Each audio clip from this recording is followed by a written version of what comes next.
नमस्कार दोस्तों, कविता Yadav YouTube channel पर आप सभी का स्वागत है। संपूर्ण हिंदी साहित्य से संबंधित महत्वपूर्ण प्रश्नों को करते हुए आज की क्लास में और अन्य महत्वपूर्ण प्रश्नों को हम करने की कोशिश करेंगे, जो कि आपकी परीक्षाओं के लिए काफी मददगार साबित होंगे। किसी भी स्टेट के अंतर्गत होने वाली टीजीटी पीजीटी संबंधी परीक्षा हो या फिर एनटीए नेट की परीक्षा हो या कोई अदर परीक्षा हो जिसमें हिंदी साहित्य संबंधी प्रश्न पूछे जाते हैं, उन सभी परीक्षाओं के लिए ये क्लास काफी मददगार रहेगी। तो ज्यादा टाइम वेस्ट न करते हुए शुरुआत कर लेते हैं आज की क्लास की, क्योंकि सफलता का राज है निरंतर अभ्यास। निरंतरता के साथ अभ्यास करते हुए हम अपने प्रश्न उत्तरों की सीरीज को आगे बढ़ाते हैं। प्रश्न नंबर 21 में हमारा दिया गया है, तो देखते हैं निम्नलिखित में से जगन्नाथ दास रत्नाकर की कौन सी रचना नहीं है। तो इनमें से कौन सी रचना जगन्नाथ दास रत्नाकर की नहीं है?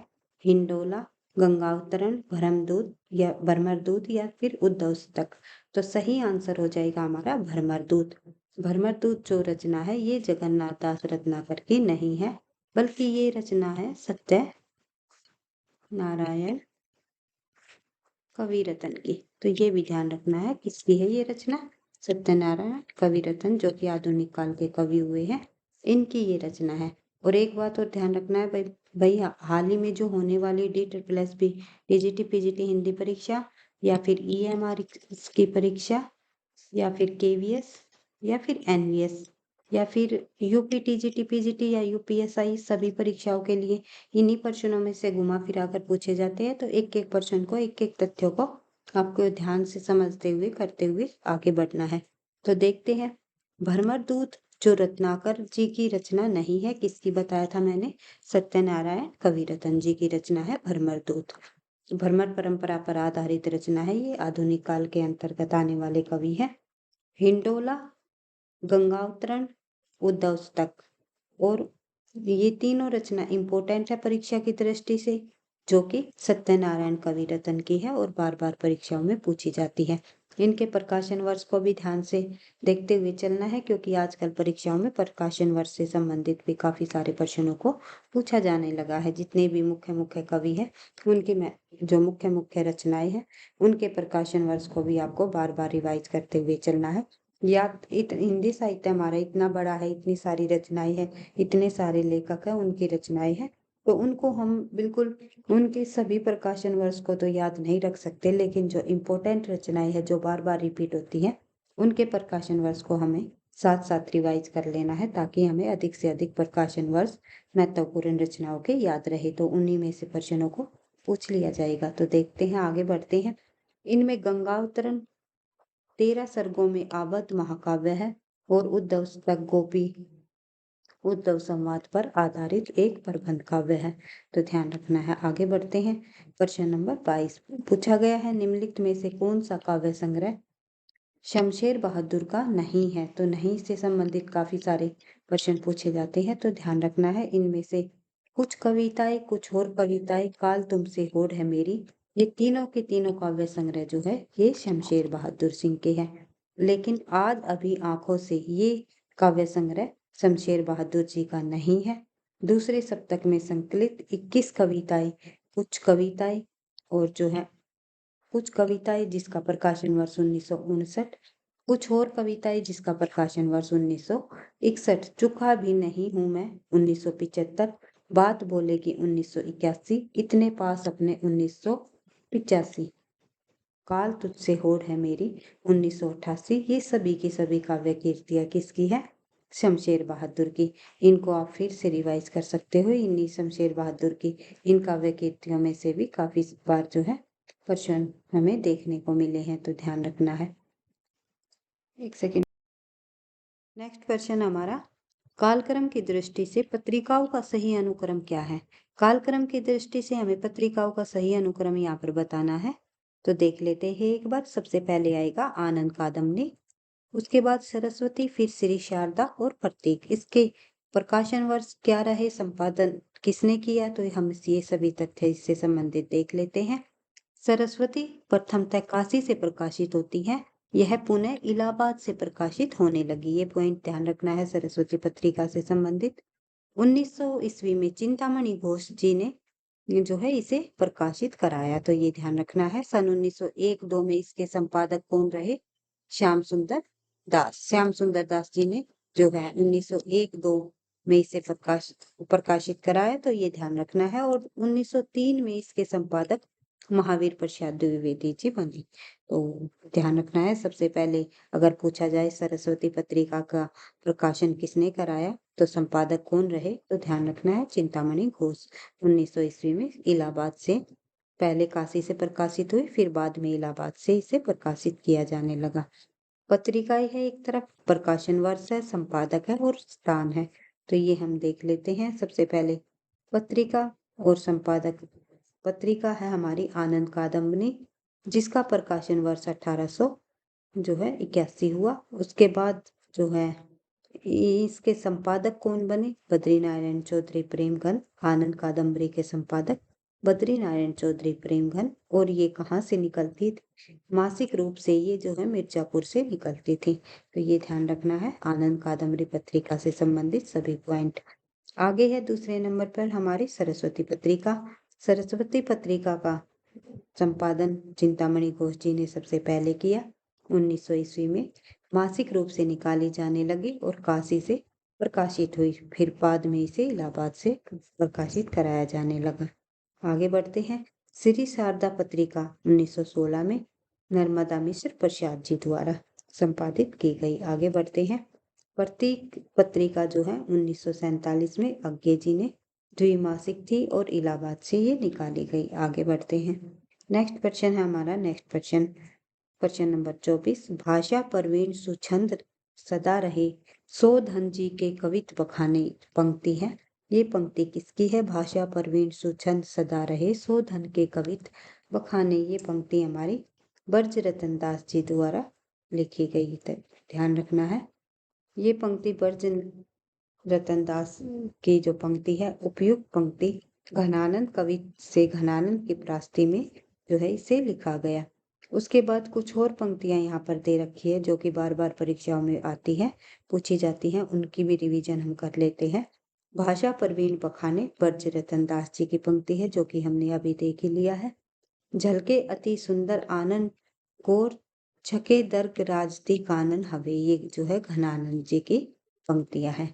कभोई मिलोबो कभोई मिलोबो वह धीरज ही दो धीर बेग रहे, तो ये बोधा कवि की है, जिसे बुद्धिसेन के नाम से भी जाना जाता है। रीतिकाल के कवियों की ये पंक्तियां है सभी की सभी। कुटिल कटारी है अटारी है तंग अति जमुना तरंग है तिहारे सत्संग है, तो ये जो है ये जगन्नाथ दास रत्नाकर जी की पंक्ति है, तो ये भी आपको ध्यान रखना है। जगन्नाथ दास रत्नाकर जी की द्वारा ये जो है पंक्ति लिखी गई। तो इसके बाद आगे बढ़ते हैं। प्रश्न नंबर 25 है हमारा, निम्नलिखित में से कौन सी कीर्ति आई ए रिचर्ड्स की नहीं है? पाश्चात्य विद्वान हुए हैं आई ए रिचर्ड्स, इनमें से कौन सी कीर्ति आई ए रिचर्ड्स की नहीं है, ये आपको बताना है। Principle of literary criticism I A Richards की रचना है। द फिलोसफी ऑफ लिटरेरी, ये भी आई ए रिचर्ड्स द्वारा लिखी गई, लेकिन कल्चर एंड अनार्की ये है आई ए रिचर्ड्स की नहीं है। इंटरप्रिटेशन इन टीचिंग जो है ये भी आई ए रिचर्ड्स की नहीं है। कल्चर एंड अनार्की ये रचना किसकी है? तो ध्यान रखना है ये ग्रंथ है मैथ्यू आर्नल्ड, तो ये ध्यान रखना है। Principle of literary criticism, the philosophy of literary and interpretation in teaching, I A Richards की आलोचनात्मक कृतियां हैं। उसके बाद बढ़ते हैं थोड़ा और आगे नेक्स्ट क्वेश्चन की तरफ। निम्नलिखित में से कौन सा ब्रह्म संप्रदाय का प्रवर्तक है? ब्रह्मा संप्रदाय के प्रवर्तक इनमें से मध्वाचार्य जी माने जाते हैं, तो ध्यान रखना है। आगे बढ़ते हैं। ब्रह्म संप्रदाय के प्रवर्तक मध्वाचार्य जी है। इसका दर्शन क्या है? द्वैतवाद। और ये कृष्ण भक्ति से संबंधित कवि रहे हैं मध्वाचार्य जी, ये ध्यान रखना है। और शंकराचार्य ने सम्राट यानी कि अद्वैतवाद की स्थापना की। उसके बाद रामानुजाचार्य ने श्री संप्रदाय चलाया, जिसे विशिष्टाद्वैत नाम के से भी जाना जाता है। और ये राम भक्त कवि रहे हैं रामानुजाचार्य जी। निम्बार्क संप्रदाय, निम्बार्क जी ने जो है निम्बार्क संप्रदाय की स्थापना की। साथ ही इसके संप्रदाय को सनकादि संप्रदाय के नाम से या फिर द्वैत के नाम से या राधा कृष्ण युगल के नाम से भी जाना जाता है। किसके संप्रदाय को? निम्बार्क संप्रदाय को निम्बार्काचार्य जी द्वारा चलाया गया। आगे बढ़ते हैं। वल्लभाचार्य जी ने रुद्र संप्रदाय चलाया। रुद्र संप्रदाय के प्रवर्तक कौन रहे? वल्लभाचार्य। तो ये भी ध्यान रखना आपको। और शुद्ध अद्वैतवाद, जिसे पुरुषोत्तम कृष्ण का अवतार रहा, और रुद्र संप्रदाय और शुद्ध अद्वैतवाद एक ही संप्रदाय का नाम है, वही ध्यान रखना है। और इसके प्रवर्तक कौन है? वल्लभाचार्य जी। आगे चलकर जिन्होंने पुष्टि मार्गीय भक्ति का भी प्रवर्तन किया था, आगे चलकर जो है सूरदास जी ने इन्हीं का अनुकरण किया था। आगे बढ़ते हैं नेक्स्ट क्वेश्चन की तरफ।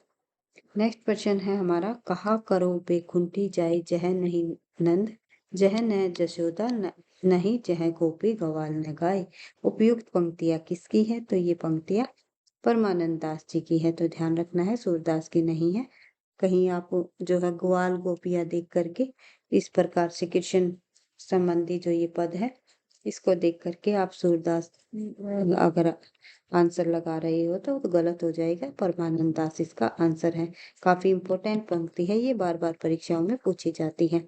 कहा करो बेकुंठी जाय जह नहीं नंद, जह ना जशोदा नाही न ग्वाल गोपाल न गाय। कि बैकुंठ में जाकर मैं क्या करूंगा, कि जहां पर जो है ना ही नंद जी है और ना ही यशोदा है, ना ही वहां पर गोपी और गवाल है। अब उस बैकुंठ में जाके मैं क्या करूंगा? तो ये कहते हैं परमानंद दास जी। और परमानंद दास जी की प्रमुख रचनाएं हैं जो कि बार बार परीक्षाओं में पूछी जाती हैं। दान लीला, ध्रुव चरित्र जो है इनकी प्रमुख रचनाएं हैं नंददास जी की, सॉरी भाई परमानंद दास जी की। आगे बढ़ते हैं नेक्स्ट क्वेश्चन की तरफ। नेक्स्ट क्वेश्चन में दिया गया है, निम्नलिखित में से ज्ञान द्वीप का रचनाकार कौन है?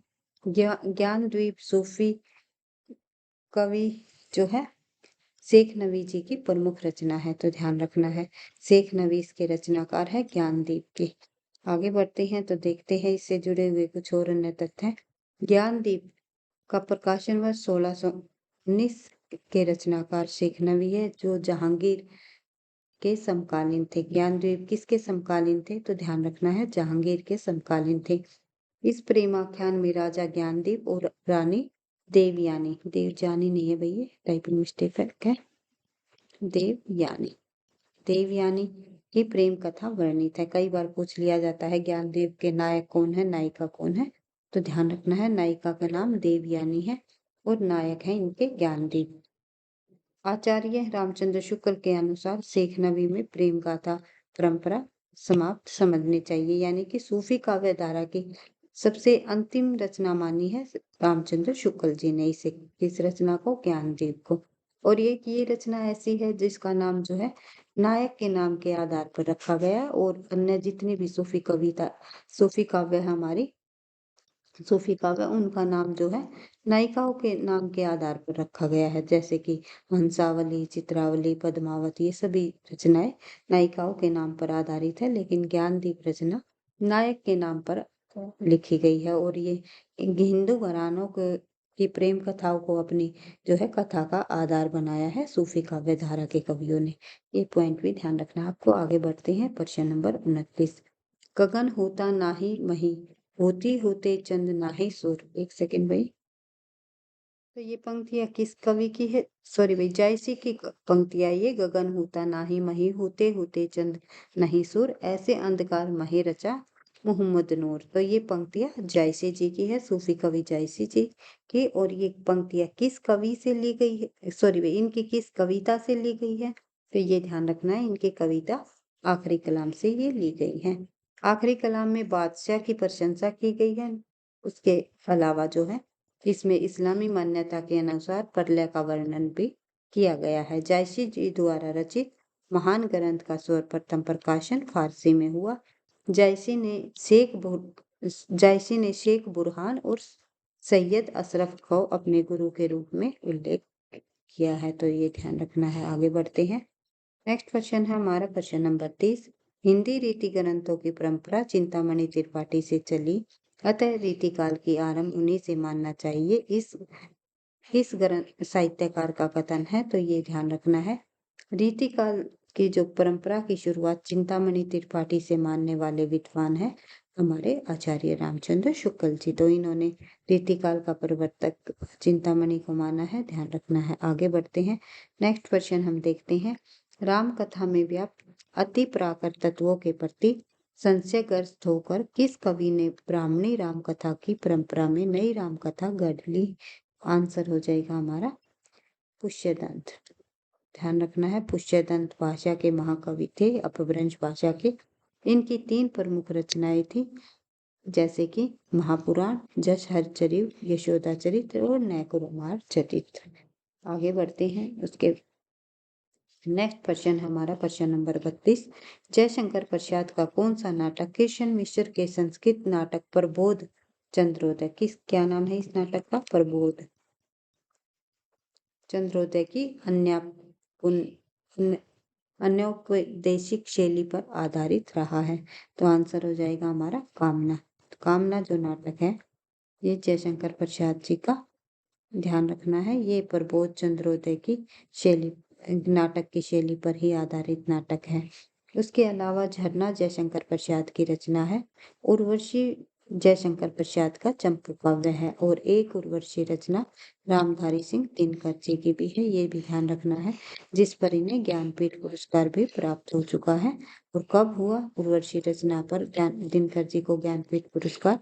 1972 में। तो ये सभी पॉइंट आपको ध्यान रखना है। उर्वशी चंपू काव्य पूछ लिया जाए तो जयशंकर प्रसाद जी द्वारा रचित है, लेकिन उर्वशी नामक खंड काव्य की रचना पूछी जाए तो जो है ये दिनकर जी की रचना है। आगे बढ़ते हैं। उर्वशी पौराणिक कथा पर आधारित, उर्वशी और पूर्वा पर आधारित कथा है।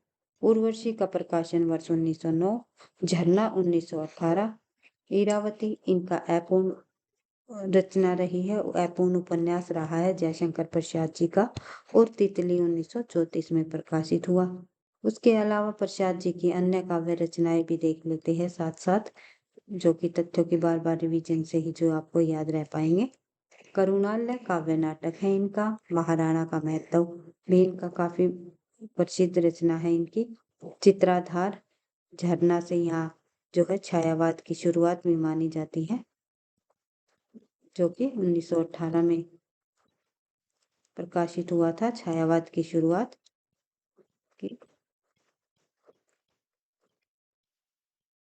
कई बार पूछ लेते हैं भाई जयशंकर प्रसाद की किस रचना से छायावाद की शुरुआत मानी जाती है? तो ध्यान रखनी है झरना से। और आंसू भी इन्हीं की रचना है। लहर, कामायनी प्रसाद जी के उपन्यास हम देख लेते हैं। प्रसाद जी के मुख्य रूप से कंकाल, तितली और ईरावती उपन्यास है, जो कि ईरावती इनका अधूरा उपन्यास रह गया। प्रसाद के नाटक है सज्जन, प्रायश्चित, एक घोट इनका एकांकी है भाई, एकांकी नाटक। चंद्रगुप्त, स्कंदगुप्त, ध्रुवस्वामिनी आदि जो है इनके काफी प्रसिद्ध नाटक है। नाटक के क्षेत्र में संवाद की बेजोड़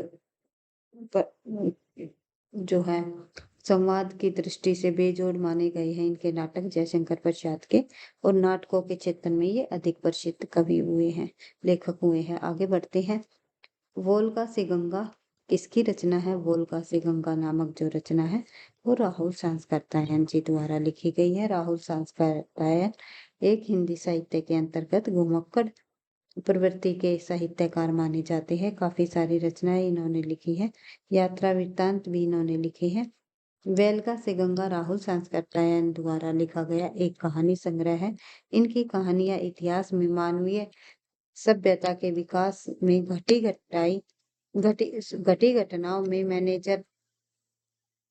मैनेज करके लिखी गई है। और वोल्गा से गंगा हमारे सभ्य समाज के शुरुआती युग की मात्र सत्तात्मकता होने को प्रतिपादित करती है। यह संग्रह स्त्री के वर्चस्व की बेजोड़ रचना है। तो ध्यान रखना है, वोल्गा से गंगा जो रचना है ये संग्रह है, ये स्त्री के वर्चस्व की बेजोड़ रचना मानी जाती है। राहुल सांस्कृतायन द्वारा लिखी गई 20 कहानियों का संग्रह माना गया है। इनकी कहानियां 8,000 वर्षों तथा 10,000 किलोमीटर की परिधि में बंधी हुई है। ये कहानियां भरोपीय मानवों की सभ्यता के विकास की पूरी कड़ी है। श्याम सुंदर दास जी की रचनाएं भी देख लेते हैं हम यहाँ पर।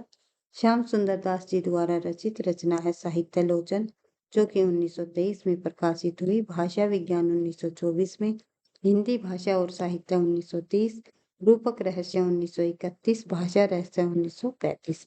ये सभी जो है श्याम सुंदर दास जी की रचनाएं हैं। हिंदी के निर्माता भाग 1 और भाग 2, मेरी आत्म कहानी, ये भी इम्पोर्टेंट है भाई, श्याम सुंदर दास जी की ही रचना है। 1942 कबीर ग्रंथावली भी 1928 में लिखी। इसके अलावा साहित्यिक लेख जो है 1945 में। सभी श्याम सुंदर दास जी की प्रमुख रचनाएं हैं। मेरी आत्म कहानी, कबीर ग्रंथावली, इन सभी को आपको ध्यान रखना है। इसके अलावा सरदार पूर्ण सिंह की रचनाएं देख लेते हैं। सच्ची वीरता, कन्यादान, पवित्रता, आचरण की सभ्यता,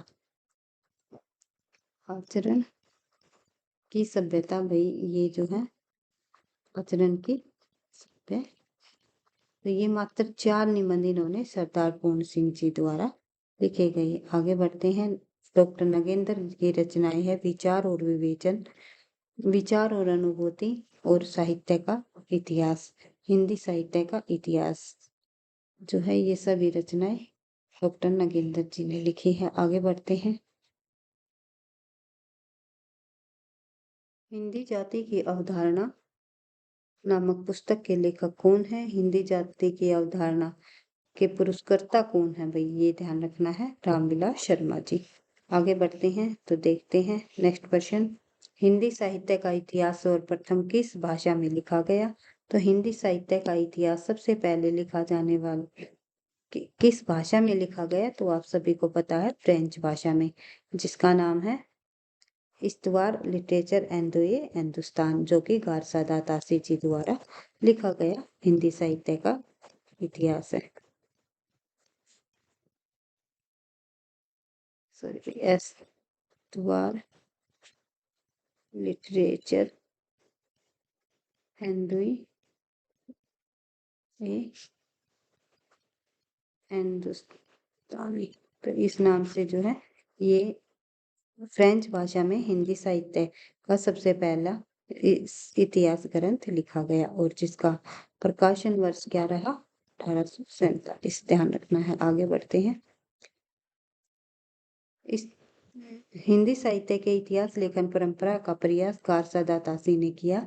इन्होंने फ्रेंच भाषा में इस्तवार द लिटरेचर एंड द हिंदुस्तानी नामक ग्रंथ की रचना की। इनमें हिंदी और उर्दू के कवियों का विवरण अंग्रेजी वर्णक्रम के अनुसार किया गया, और यह ग्रेट ब्रिटेन और आयरलैंड के पाश्चात्य साहित्य अनुवाद समिति की ओर से पेरिस में मुद्रित किया गया। आगे बढ़ते हैं। नेक्स्ट क्वेश्चन देखते हैं। दृष्टकूट पदों की रचना किस कवि ने की? तो दृष्टकूट पदों की रचना इनमें से सूरदास जी द्वारा की गई। आगे बढ़ते हैं तो देखते हैं सूरदास जी द्वारा जो रचना की गई साहित्य लहरी, उसमें श्रृंगार संबंधी जो है नायिका भेद संबंधी श्रृंगार ग्रंथ माना गया है, और इसी में जो है इन्होंने दृष्टकूट पदों को भी संकलित किया गया है। काव्य रूढ़ियों में निबंध होने के कारण दृष्टकूट पद के दूरों है। उसके बाद आगे बढ़ते हैं। कामरेड का कोट किसकी रचना है? कामरेड का कोट रचना है संजय की। तो संजय नामक कवि की रचना है कामरेड का कोट। उसके अलावा आगे बढ़ते हैं। Next question. पंडित असल साल सत पखाणई देही बुद्ध बसंत न जानई, तो ये पंक्ति अपभ्रंश भाषा में लिखी गई है भाई, अपभ्रंश भाषा में। तो ये पंक्ति है किस कवि की है? तो ये आपको बताना है। तो अपभ्रंश भाषा में लिखी गई ये पंक्ति जो है सरहप्पा कवि की है। तो आगे बढ़ते हैं तो देखते हैं। हिंदी के प्रथम कवि सरहप्पा है। सभी इनकी जो सभी रचनाएं मुक्तक है, और महापंडित राहुल सांस्कृतायन हिंदी काव्य धारा में इनकी कुछ रचनाओं को भी संग्रहित किया है। सरहप्पा के अनुसार पंडित साल सत बखानाई दही बुध बसंत न जानाई, अर्थात पंडित सकल शास्त्रों को बखानता है, पर देह में ही बुध बसते हैं, यह नहीं जानता। तो कहने का मतलब ये है, पंडित जो है वे शास्त्रों को बखानता है, शास्त्रों का बखान करता है, और ये नहीं जानते कि देह में ही हमारी जो है अंदर ही बुद्ध का निवास होता है। तो ये वे नहीं जानते। तो ये इस पंक्ति का भावार्थ है। आगे बढ़ते हैं। आध्यात्मिक रंग के चश्मे आजकल बहुत सस्ते हो गए हैं। आचार्य रामचंद्र शुक्ल का कथन निम्नलिखित में से किस कवि के संबंध में है? पहले ये देखना है ये कथन किसने कहा है। आध्यात्मिक रंग के चश्मे आजकल बहुत सस्ते हो गए हैं, ये कहा है आचार्य रामचंद्र शुक्ल जी ने। और किस कवि के संबंध में ये कथन कहा है? तो ध्यान रखना है विद्यापति के संबंध में इन्होंने ये कहा है। तो देखते हैं, आगे बढ़ते हैं। ये हमारा बाई टाइपिंग आंसर सी होगा इसका, ना कि बी। तो देखते हैं, आचार्य रामचंद्र शुक्ल ने हिंदी साहित्य के इतिहास का ग्रंथ लिखा गया और इसमें कहा इन्होंने, आध्यात्मिक रंग के चश्मे आजकल बहुत सस्ते हो गए, इन्हें चढ़ाकर जैसे कुछ लोगों ने गीत गोविंद के पदों का आध्यात्मिक संकेत बताया है, वैसे ही विद्यापति के इन पदों को भी। यानी कि कहने का मतलब ये है कि जैसे कि गीत गोविंद की रचना किसने की थी? संस्कृत के कवि जयदेव ने। संस्कृत कवि जयदेव ने जो गीत गोविंद के पदों में आध्यात्मिक होने का संकेत बताया गया है ना, उसी प्रकार से विद्यापति ने भी गीत गोविंद का ही अनुकरण किया था अपने पदों में। तो इनकी पदों को भी जो है इतने ज्यादा अधिक श्रृंगारिक होने के कारण भी जो है इनको आध्यात्मिक बता दिया गया। क्या आध्यात्मिक रंग के चश्मे आजकल इतने सस्ते हो गए हैं? तो ये बात कहा है अपना तर्क देकर अपने कथन के माध्यम से आचार्य रामचंद्र शुक्ल जी ने। आगे बढ़ते हैं। नेक्स्ट प्रश्न हम देखते हैं, प्रश्न नंबर 40। प्रश्न नंबर 40 हमारा, देखते हैं, मैथिली हिंदी में रचित गद्य की पहली पुस्तक कौन सी है? तो वर्ण रत्नाकर नामक जो ग्रंथ है, ये मैथिली हिंदी में रचित पहली पुस्तक मानी जाती है। तो ध्यान रखना है वर्ण रत्नाकर, जो कि जिसके रचनाकार है ज्योतिश्वर ठाकुर। 14वीं शताब्दी की ये रचना है, मैथिली हिंदी में गद्य की पहली पुस्तक मानी जाती है। 84 सिद्धों के नाम दिए गए हैं इसमें। वर्ण रत्नाकर शब्द को सा प्रतीत होता है और हिंदी गद्य विकास में इस ग्रंथ का योगदान भी महत्वपूर्ण है। आगे बढ़ते हैं। नेक्स्ट क्वेश्चन हम देखते हैं, राजमती इनमें से किस काव्य कीर्ति की नायिका है? राजमती नामक जो नायिका है वो बिसल देव रासो के अंतर्गत बिसल देव रासो ग्रंथ की नायिका है। तो ध्यान रखना है बिसल देव रासो के रचनाकार नरपति नाल्य जी है। हिंदी आदिकाल के एक श्रेष्ठ काव्य कीर्तियों में मानी जाती है बिसल देव रासो। और भोज परमार की पुत्री राजमती और अजमेर के राजा बिसल देव, जो कि तृतीय बिसल देव है, ये भी ध्यान रखना है भाई, इस नंबर के तृतीय बिसल देव, क्योंकि प्रथम बिसल देव, द्वितीय बिसल देव और तृतीय बिसल देव का जिक्र होता है हमारे हिंदी साहित्य के हमारे जो है इतिहास में। तो इसमें से बिसल देव कौन से नंबर का? तृतीय बिसल देव की कथा को यहाँ पर जो है दिखाया गया है। तो भोजराज परमार की पुत्री राजमती और अजमेर चौहान के राजा बिसल देव तृतीय का वर्णन की कथा को जो है उनके विवाह वियोग और पुनर्मिलन की कथा को सरस शैली में इस रचना में बिसल देव रासो में प्रस्तुत किया गया है। आगे बढ़ते हैं। नेक्स्ट क्वेश्चन हम देखते हैं, शाश्वती डायरी के लेखक कौन है? शाश्वती डायरी के लेखक इनमें से अज्ञे जी हैं। अज्ञे जी द्वारा जो है डायरी के 4 शीर्षकों में इसे प्रकाशित कराया गया। भवंती, भवंती, अंतरा नाम से, और जो है शाश्वती और शेषा, इन 4 शीर्षकों में जो है डायरी को, अजय की डायरी को जो है प्रकाशित कराया गया। अज्ञे की डायरी को। आगे बढ़ते हैं। नेक्स्ट क्वेश्चन हम देखते हैं, निम्नलिखित काव्य कीर्तियों में से किसकी रचयिता मीराबाई नहीं है? इनमें से मीराबाई किस रचना की रचयिता नहीं है? प्रेम तत्व निरूपण की नहीं है, गीत गोविंद टीका, राग गोविंद, नरसिंह जी का मायरा, ये सभी रचनाएं मीराबाई जी की हैं। आगे बढ़ते हैं। नेक्स्ट क्वेश्चन हम देखते हैं, रीतिकाल के किस कवि ने अपनी कविताओं में ऋतुओं और त्योहारों के साथ जीवन को खूबसूरती के साथ मिलाया है? तो ये बताना है आपको। आंसर हो जाएगा हमारा पद्माकर। पद्माकर जो है रीतिकाल के सर्वश्रेष्ठ अंतिम कवि माने जाते हैं। तो ध्यान रखना है, रीतिकाल के कवि पद्माकर ने अपनी कविताओं में ऋतु वर्णन, त्योहारों की तल्लीनता से वर्णन किया है और इनकी कृतियों के अंतर्गत पद्माभरण में अलंकारों का निरूपण, जगत विनोद में नवरसों का विवेचन, राम रसायन में वाल्मीकि रामायण का छायानुवाद व गंगा लहरी संस्कृत कवि जगन्नाथ दास जी द्वारा लिखा गया। आगे बढ़ते हैं। आज का हमारा अंतिम प्रश्न है भाई, तो देखते हैं निम्नलिखित में से कौन सी रचना देव कवि की नहीं है। इनमें से जो है कवि कल्पतरु जो है देव कवि की नहीं है, बल्कि रीतिकाल के कवि ही चिंतामणि जी की ये रचना है, तो ध्यान रखना है। आगे बढ़ते हैं। कवि कल्पतरु के रचनाकार चिंतामणि है।